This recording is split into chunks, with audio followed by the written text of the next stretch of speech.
नमस्कार, आप देख रहे हैं न्यूज़ 7 हिंदी और मैं हूं आपके साथ अवंतिका। लखनऊ में आज समाजवादी पार्टी के मुख्यालय पर छात्र सभा की बैठक आयोजित की गई। मुलायम सिंह यूथ ब्रिगेड के प्रदेश अध्यक्ष अमित राजा हमारे साथ हैं। आज सर छात्र सभा की बैठक की क्या कुछ दिशा निर्देश?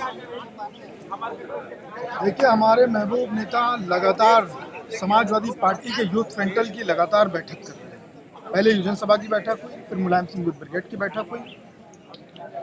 फिर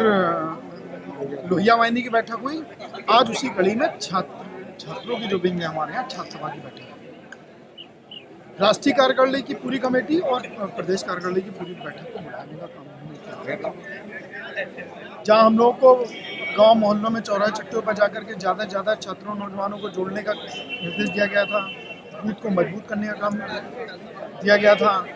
जहाँ पीडीएफ पंचायत करने के लिए कहा गया था, वहीं आज इस छात्र सभा की बैठक में हमारे नेता ने छात्रों से निवेदन किया है, यह अनुरोध किया है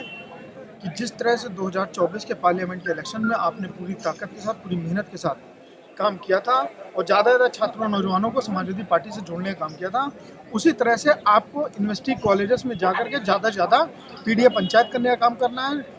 सदस्यता अभियान चलाने का काम करना है, ज़्यादा से ज़्यादा छात्रों नौजवानों को जोड़ने का काम करना है, ताकि समाजवादी पार्टी की विचारधारा से, समाजवादी पार्टी के सिद्धांतों से, समाजवादी पार्टी के सोच से और हमारे नेता के थॉट से उनके विजन तक उन तक पहुँच सके और ज़्यादा से ज़्यादा छात्र नौजवान पार्टी के सदस्यता ले और समाजवादी पार्टी से जुड़ सके और आने वाले 2027 में समाजवादी पार्टी को मजबूत करे।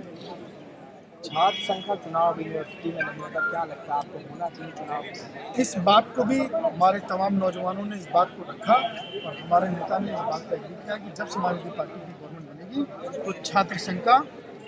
की बहाली की जाएगी। राजनाथ सिंह आज सर्वदलीय बैठक की और पार्टी मीटिंग की, उसके बाद बोले कि जो ऑपरेशन सिंदूर अभी समाप्त नहीं हुआ, तो क्या लगता है कि अभी हमला या किस तरह से कायराना हरकत की जा रही पाकिस्तान की ओर से, क्या इससे भारत जवाब देगा? ये जो कायराना हरकत की गई है उसका मुंहतोड़ जवाब हमारी सेना ने दिया है और जो भी निर्णय भारत सरकार, ना कि भारतीय जनता पार्टी, भारत सरकार जो भी निर्णय लेगी, हमारे नेता ने पहले भी इस बात को कहा है कि पूरी ताकत के साथ समाजवादी पार्टी और उनका एक सिपाही इस हुकूमत के साथ खड़ा है और आगे भी जो भी फैसला लेगी भारत सरकार और हमारे देश की सेना, उसमें हमारा पूरा समर्थन उनके साथ है। तो 2027 की पूरी तैयारी